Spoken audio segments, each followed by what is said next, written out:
Hola, ¿qué tal, Jacobs? Bienvenidos a un video más del Jacob, donde pues al parecer no le salió para nada la jugada al mismísimo Loretito de Mola, porque pensaba que se iba a salir con la suya, ya que en pleno programa intentó de todo para hacer quedar mal, que hablara mal Alejandro González Iñárritu de AMLO el Magnífico, director de cine, pero pues lo dejó mal parado, ya que a Loret de Mola dice: mi película no es un mensaje para AMLO.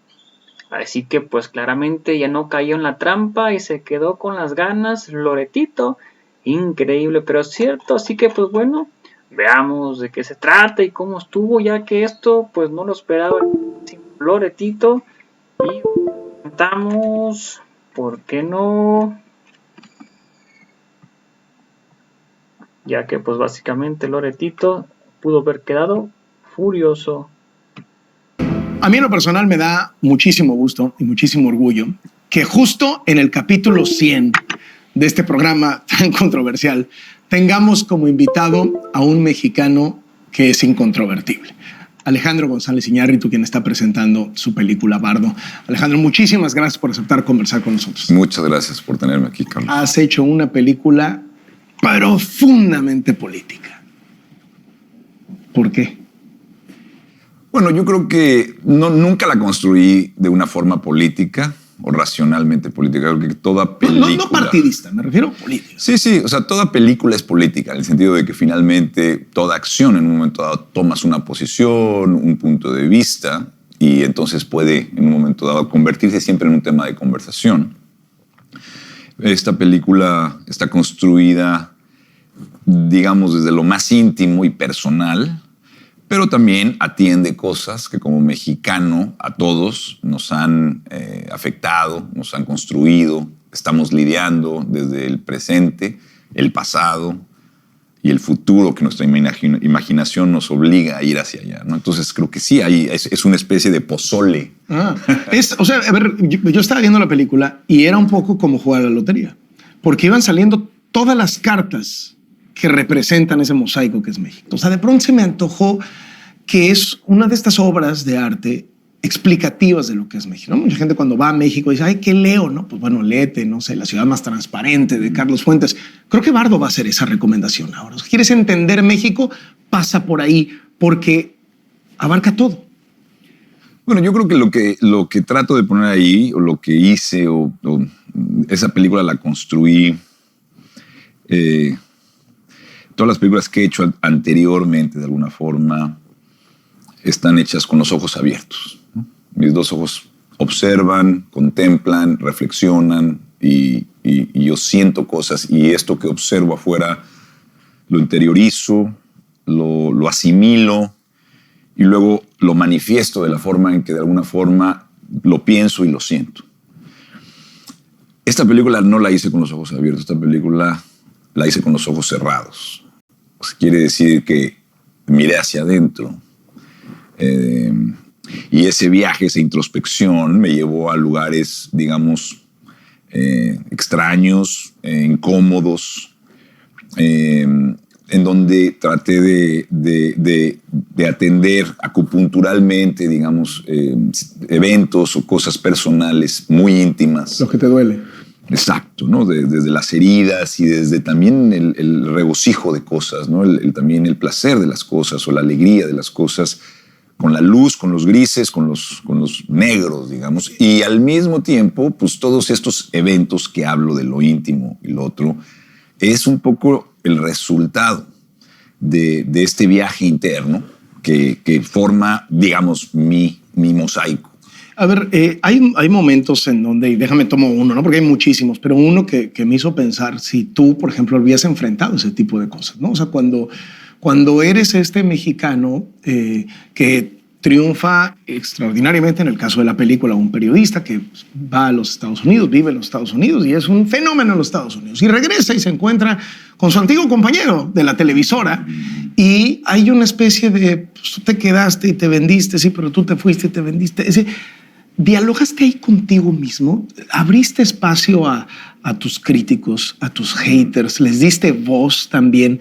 Y en el fondo terminas construyendo en un mundo cada vez más polarizado una película de matices, una película llena de matices, hasta para hablar de la conquista, decir, sí, pero no es para tanto, ¿no? ¿Sientes que hiciste eso al final? Mira, yo creo que esta película ha sido muy difícil para mí delinear qué es real. Bueno, para el espectador también. O sea, es un gran desafío, ¿no? O sea, exacto, pero lo que quiero decir es que entre la realidad y la imaginación o la ficción... Entre la verdad y la mentira, ¿no? Exacto, entre la vida y la muerte, entre la ficción y la realidad. Yo en lo personal creo que todas las biografías o autobiografías son un cúmulo de hipocresías y es una mentira. O sea, porque realmente la realidad no existe, ¿no? O sea, en sí el hecho es subjetivo, lo experimentas, lo experiencias con tu limitado sistema nervioso, tú lo interpretas y es una mirada subjetiva, pero ese mismo evento puede ser retado por otra persona y es totalmente distinto. Entonces, de alguna forma, apelar a la verdad de algo es algo, para mí, me parece inútil. Lo que creo que pasa es que cuando trabajas con la ficción, cuando yo escribí esto y estaba tratando de poner toda esta serie de sentimientos, emociones, recuerdos, memorias, no apelaba a tener la verdad. Lo que yo hice es traicionar la verdad a través de la ficción, pero cuando traicionas eso lo haces para buscar una verdad superior. O sea, de alguna forma la ficción revela lo que la realidad está escondiendo.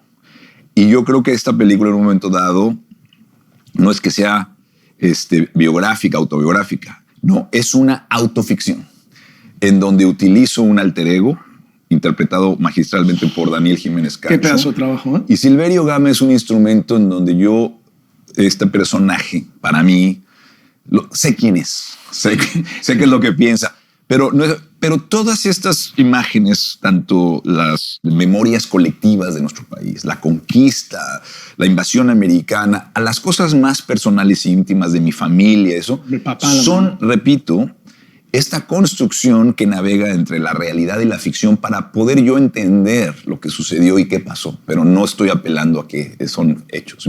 Entonces, todo esto está construido desde ahí, que son elementos extraños que yo nunca había trabajado y que ha sido hermoso. Oye, déjame hago hincapié en algunas de las viñetas que de formación profesional pues me parecieron las más atractivas, ¿no? Y empiezo con el concepto de democracia. Una de las primeras escenas, así que no es spoiler, estás escuchando en la televisión que el presidente vendió un pedazo del país a Amazon y se llevó una lana, el país, pero respaldado por una consulta popular. Es decir, la ciudadanía apuntó en esa dirección. ¿Dónde está hoy la democracia? O sea, es decir, ¿crees que la manipulación desde el poder puede alcanzar algo? O sea, lo retratas irónicamente, pero eso es capaz de eso. O sea, yo lo escuché y dije, es algo que puede pasar. O sea, sí son hoy capaces de manipular a la ciudadanía al grado de hacerlos votar por vender de manera consciente el país en una abrumadora consulta popular. Bueno, lo que pasa son varias cosas. La primera, el sentido del humor. O sea, para mí el humor en esta película la construí desde la luz. Yo siempre digo que a otras películas las he hecho como un buceo interno con el agua a 100 metros en la espalda y ves los tiburones en la oscuridad. ¿No? Esta película es una especie de paseo por la superficie con un snorkel donde vas viendo desde la luz los grises y luego también las profundidades. El humor creo que es importantísimo porque el humor es una cosa muy seria. El humor nos ayuda a revelar y nos ayuda a sanar y ver las heridas y poder confrontarlas y no salir huyendo de ellas o reaccionar ante ellas, sino observarlas. Para mí, este comentario, bueno, desde Santana que vendió el país, o sea, los americanos cuando entraron compraron la mitad del país por 15 millones de pesos, en donde hubo ahí una situación que hoy en día, digamos, las corporaciones globales, mundiales, tienen mucho más dinero que países enteros. Y una sola persona es dueña de alguna forma de la vida de millones de personas y capaz de comprar un territorio y que además mucha gente, no solamente en México, en otros países estarían felices de pertenecer a una corporación. El gran reto de la democracia, o para mí la democracia como un invento, que es el mejor invento hasta ahora, pero es totalmente imperfecto, el problema es que se ha convertido en un concurso de popularidad. Y no necesariamente la popularidad es sabia, o sea, es decir, finalmente la popularidad también evidentemente se puede comprar con presencia, con marketing, como tú dices, con manipulación. Entonces el problema de la democracia es que gente como Donald Trump puede llegar al poder, no necesariamente. No, es como si llegaras a un avión y dirías, a ver, vamos a hacer un voto, ¿quién maneja el avión? Y a lo mejor el más simpático, el más guapo, el que atiende de alguna forma los gustos inmediatos y estímulos de la gente, acaba siendo, pero ese señor no sabe manejar un avión. Y ese es yo creo que es el problema de la democracia. Se ha convertido en un concurso de alguna forma la democracia fue inventada de una forma, pero no ha evolucionado y atendiendo lo que hoy la sociedad necesita para que este marco de democracia popular esté como en un marco de una sabiduría y no nada más sea la popularidad de un personaje. Y hay unos riesgos enormes. ¿Crees que en el mundo entero? Claro. O sea, déjame pasar entonces al siguiente tema. El tema de la mentira. Que me fascinó el abordaje de la mentira, que es denominador común a lo largo de la película. Hay un momento en donde hablas de la capacidad que tenemos los mexicanos de engañarnos, de dejarnos engañar al grado que convertimos cualquier desgracia en un mito heroico. Si nos desapegamos de los hechos, nos olvidamos de los hechos y construimos una fantasía que no tiene conexión con la realidad. Habla un poco. Sí, bueno, yo lo que pienso profundamente es que todo es una ficción.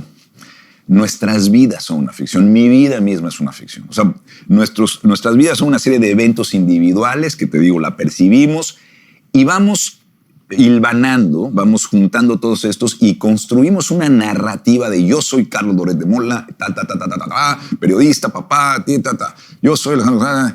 Esa narrativa está construida, pegada, esos pedacitos, de alguna forma sirven y nos acomodamos hacia una cosa de construir algo que en realidad no está pegado, la construimos convenientemente. Las naciones son una cantidad de eventos que han sucedido a lo largo de cientos de años, en donde todos y cada uno de estos eventos se van acomodando y vamos narrándolos y estructurándolos y creando una narrativa conveniente que nos dan identidad, sentido de pertenencia, poder colectivo.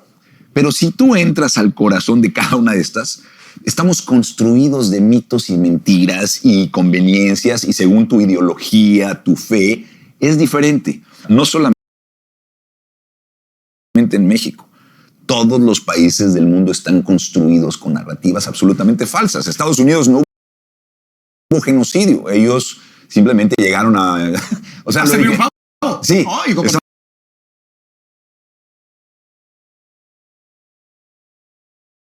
Y en Estados Unidos no enseñan, mis hijos que estuvieron en Estados Unidos, nunca les enseñaron la guerra México-Americana,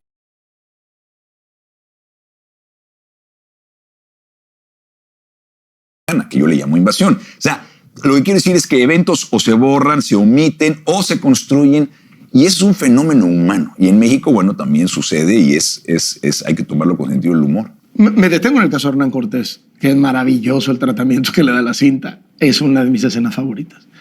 ¿Se merecería un monumento a Hernán Cortés?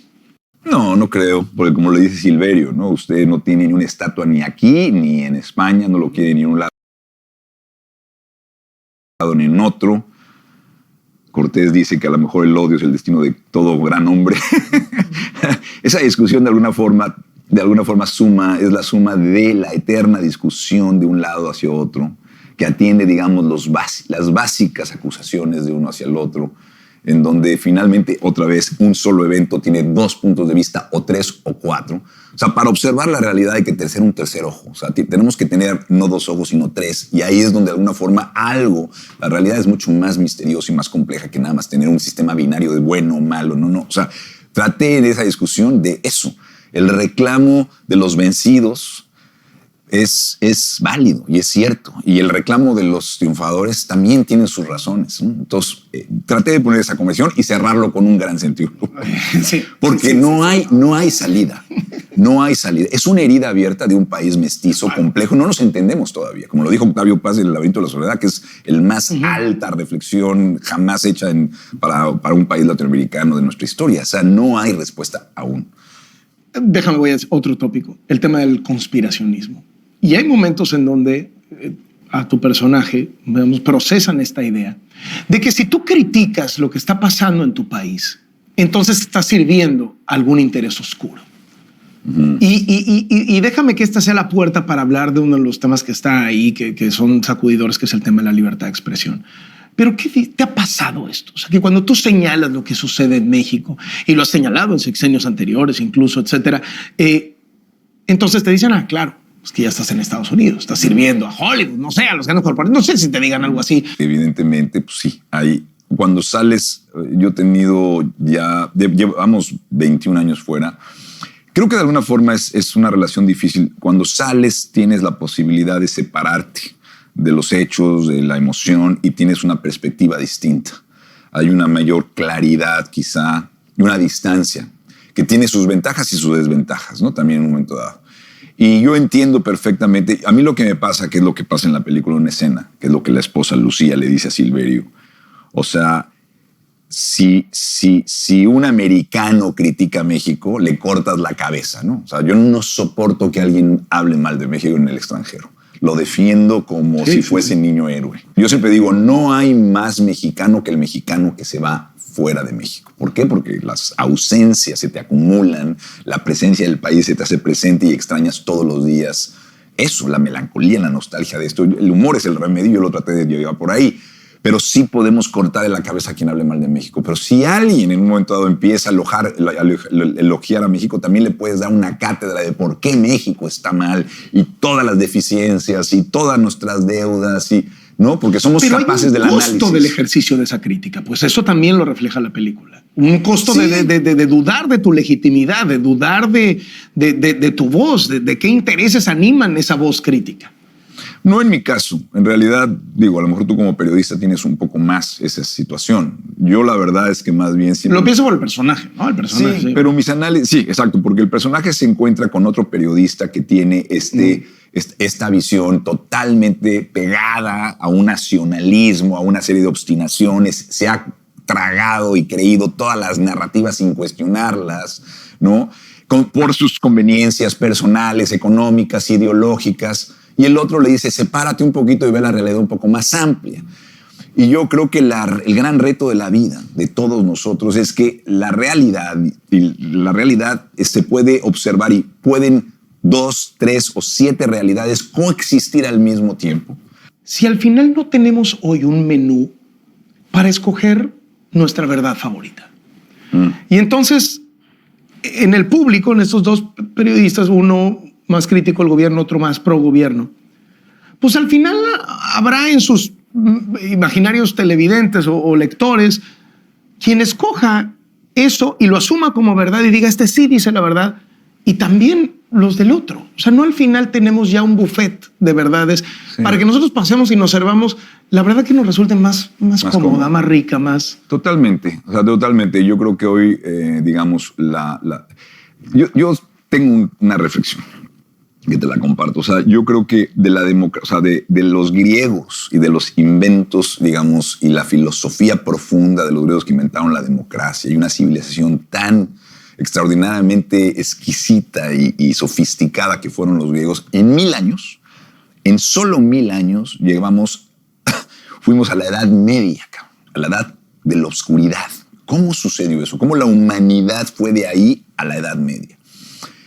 Y lo que sucedió es que la ciencia se hizo a un lado, o sea, se omitió las ciencias, o sea, la verdad, y la cultura, es decir, el arte, la libre expresión. Todo eso fue acusado, ¿no? De cosas que en un momento dado se manifestaban en el espíritu humano que no, de alguna forma, se acomodaban a la moral o a... Entonces entra la religión y las creencias y la fe, de alguna forma interpretada por cada quien, de que habla con Dios. Y ese Dios, o sea, ese servicio de una idea, de una fe, empieza a servir a clanes, a tribus, a diferentes claves y tribus. Y todos empiezan a acusar con cosas, conspiraciones. Hay brujas, esas tienen demonios, en donde los hechos no importaban. Era la interpretación de algo que disparaba un miedo de una tribu con otra tribu y con otra tribu, en donde no existía la posibilidad de decir, a ver, ¿está pasando o no está pasando? No importa que esté pasando, yo sé por qué hablo con Dios, o sea, o con una ideología, o con un interés, o con una fe. Y yo lo que estoy viendo ahora es que estamos viendo a la Edad Media nuevamente a una velocidad digital. Porque se están otra vez haciendo clanes, tribus digitales, en donde simplemente se alimentan de las mismas conspiraciones. El calentamiento global no existe. O sea, te estoy hablando del presidente de los Estados Unidos negando una verdad científica irrefutable. Las vacunas están hechas por un billonario que nos quiere envenenar y meternos hackeo en el... O sea, lo que quiero decir, hay 10 millones de personas que hoy creen que el planeta Tierra es plano. Esto se llaman los flatliners. Cuando hay 10 millones de personas en el mundo hoy que tienen un club que se llama los flatliners, te das cuenta que estamos cayendo en la oscuridad de la Edad Media, al oscurantismo a velocidad digital y mucho más peligroso. Entonces, ¿por qué? Pero yo estoy hablando de qué es la ciencia y la cultura y la libre expresión. Animado esto desde el poder. No, yo creo que es una conspiración. Yo creo que las masas, a nosotros, la gente, tenemos evidentemente... Yo no creo en conspiraciones de que hay 7 tipos sentados diciendo vamos a hacer eso. No, yo creo que es eso, pero más bien es el resultado. O sea, esos tipos es la manifestación de nuestras propias deficiencias como sociedad, que somos manipulables. No lo digo porque hubiera un consejo de 7, sino hay mucha gente que se beneficia políticamente claro. de esto, ¿no? Sí, pero también, como tú dices, a veces, como dice Silverio en la película, en La Terraza, ese otro personaje es víctima de que él se acomoda en su narrativa, se inventa su propia narrativa que le conviene económicamente, es cómoda ideológicamente, no cuestionarse y no pensar. Y no encontrar de que algo tiene una naturaleza dual, que hay una coexistencia de realidades. Es bien incómodo eso. No estamos acostumbrados. Nos dijeron que tú eres bueno o malo, que tú sacas 10 o eres 0, que eres torpe o eres un genio. O sea, a lo que voy es que estar en ese territorio del bardo, que es, por eso se llama bardo, Silverio Gama navega en la incertidumbre. Y yo lo que digo que el mundo está como está a causa de las certezas. La certeza, la certidumbre es propia de la mente pequeña, del que no tiene espacio para darle cabida a la transformación, a que algo esté vivo y vaya viendo lo que sucede. Y entonces por eso... Desconfía de la gente que no duda.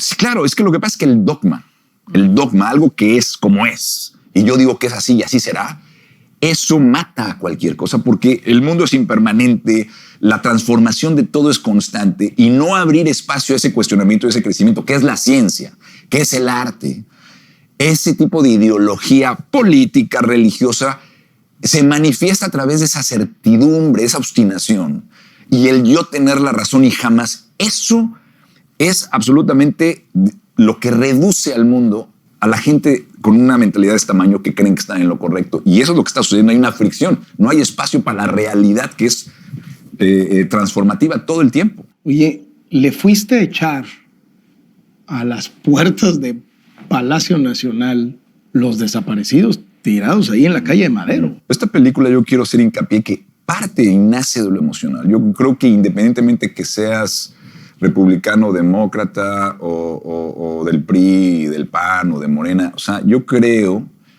antes que nada me siento un ser humano. Y para mí esta película parte de una emoción humana, no partidista, no política. O sea, no fue concebida políticamente. Repito, todo acto finalmente se convierte en un acto político si lo quieres ver desde un análisis político.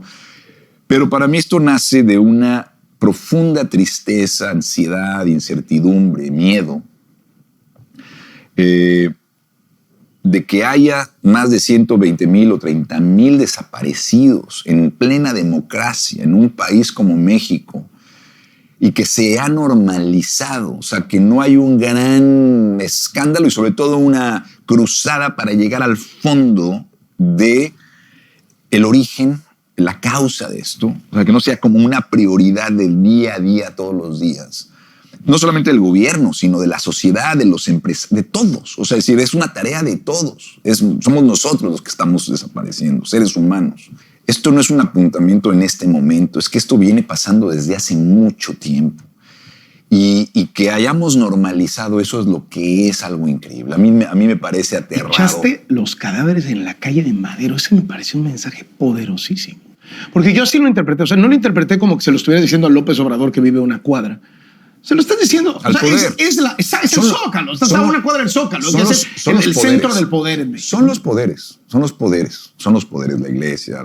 Claro, también. Todos son los... O sea, es decir, Más que un pointer finger es y a nosotros mismos, porque además los otros personajes van caminando y la gente se va cayendo y nosotros estamos también caminando, viviendo nuestra vida, preocupados por nuestros negocios. Le piden ayuda a la policía y nadie responde. Exacto. O sea, pero los poderes sí nos incluyen a nosotros. O sea, el poder de la sociedad, estamos caminando sobre la nada y hemos normalizado eso todos. Y por último, el tema del narco. Ese fragmento de entrevista en donde pues, parecen romper todos los paradigmas y hablar, cuando hablamos del día a día de mataron a tantos y el cártel no sé qué, y entonces, o sea, digamos, en esta relatoría cotidiana de una realidad que se nos espanta aquí, cuando te avientan la realidad 4 o 5 metros un poquito más adelante y se da esta entrevista con un presidiario, etcétera, ¿qué mensaje tratas de dar ahí? Bueno, yo creo que esto este momento del ajolote que se llama el narcotraficante, que está inspirado en un texto ficticio de Arnaldo Jabor, que era un periodista, habla, creo, en el corazón de lo que sucede en todo el mundo donde la pobreza no es atendida, donde fue despreciada y donde estas comunidades se convierten. ¿Y qué es lo que pasa en el caso de México? Como dice el ajolote. Tenemos 50 millones de adictos cautivos en los Estados Unidos. O sea, hay un problema. La guerra contra el narco no debe ser una guerra contra el narco. No es guerra, es un problema de salud mental en los Estados Unidos, que hay un vacío que se llena con las drogas. Si tú tienes 50 millones de clientes, alguien lo va a suplir ese mercado. En este caso somos México porque tenemos 3,000 kilómetros de frontera, pues somos los más aptos para suplir ese mercado. Y cuando tienes la venta de armas que se compran como Coca-Colas y puedes a los 18 años comprar una ametralladora, pero no puedes tomar una cerveza porque no tienes la edad, pero puedes ir a la guerra y comprar un rifle en Estados Unidos, pero no puedes tomar una cerveza. Cuando tienes un país cuyas armas se venden, repito, como si fuera una especie de producto, como un papel de baño, evidentemente se ha creado una situación en donde lo que dice este cuate, nuestras armas vienen de fuera, somos globales, nosotros vivimos sin el miedo, ustedes con los derechos humanos, estamos más organizados y hay una organización y una inteligencia dentro de ese tramado mucho más poderoso que el gobierno. Y eso es lo que está sucediendo. O sea, es decir, sí realmente hay un problema que no se va a parar hasta que se atienda el cliente, ¿no? Creo yo. O sea, no pasa por los gobiernos de México, pasa por los gobiernos de Estados Unidos. Yo sí me había preguntado dónde están los distribuidores de la droga. O sea, ok, nosotros metemos la droga. ¿Y cómo se distribuye? México está muriendo un chorro de cosas. No solo somos una empresa proveedora, o sea, estamos pagando sangre por esto, ¿no? Claro, por lo mismo que dice el ajolote, ¿no? O sea, es decir, finalmente estos grupos se arman de una forma imposible de pelear contra, con un dinero y una capacidad y un armamento que prácticamente es el nuevo poder. O sea, es un poder ya establecido. Por encima del poder político. Pues yo creo que en el mundo está sucediendo que estos grupos, en el caso de Latinoamérica, pues sí, o sea, el narco es un poder establecido. Entonces es una cuestión que si no se atiende de dónde está viniendo ese boquete, va a ser imposible. O sea, no se puede pelear si no se atiende. O sea, ¿cómo te puedo decir? Estamos sacando el agua con una cubeta cuando tenemos un boquete con el agua. Si no tapamos ese hoyo, el agua va a seguir entrando, podemos tener cubetitas sacando, pero llevamos cuántos años con la guerra desde Reagan, ¿no? La guerra contra el narcotráfico. El problema es atender a los 50 millones de enfermos emocionales que necesitan ese consumo. Si no se atiende eso, si nadie comprara la droga no sería un problema, es lo que estoy diciendo. Por último, Alejandro, la cultura en México. ¿Estás decepcionado de lo que has visto, de falta de apoyo a la cultura, al arte, el tema de los fideicomisos? Sí, creo que realmente lo que te decía, ¿no? A la Edad Media, al obscurantismo se llega sin la ciencia, si se omite, si se desprecia la ciencia, que es la realidad, es el probar las cosas que existen más allá de ideologías, sino que mi cuerpo me informa, no mis nociones de lo que es. Las cosas son lo que son, no lo que yo pienso que es. Y eso es la ciencia. Y la cultura es, repito, la libertad, la manifestación, aunque sea incómoda y provocadora de una necesidad humana de decir algo que no está al servicio de nada, que no tiene que ver con la política, nada, es lo que un ser humano puede expresar y que de pronto ahí se puede aprender una tercera realidad. Cuando esta no se apoya, cuando esta se trata de manipular o esconder, como en los Estados Unidos que se están prohibiendo libros. ¿Cuándo pensabas que iba a llegar eso? O sea, ahorita. O que se deja de, digamos, promover y financiar, subsidiar la cultura, porque es una necesidad.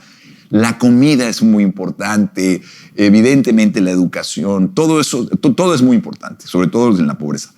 Pero sin cultura y sin arte, ¿de qué nos sirve la comida? ¿Qué somos? O sea, nos convertimos en criaturas que dormimos, que cagamos, que tenemos las cosas básicas, pero si no hay lo otro, si no nos alimentamos espiritualmente, aunque esto pueda sonar irreverente, para decir, pero ¿cómo se te ocurre? No, es que es verdad. O sea, necesitamos esa comida espiritual, intelectual, para poder tener sentido. Si no, ¿para qué luchamos? ¿Para qué hacemos las cosas? Yo no soy nadie para opinar de cine, ni mucho menos, no soy especialista, ni crítico, ni nada, pero ¿qué películas has hecho? ¿Qué películas? ¿Qué cosa? Pues yo estoy muy contento. Yo creo que ha sido mi favorita de todas las películas que has hecho. La que más me ha llegado por un sinfín de razones y de verdad felicidad. Yo creo que algo que quiero decir, creo que eso es importante, sí es una película profundamente mexicana, también universal.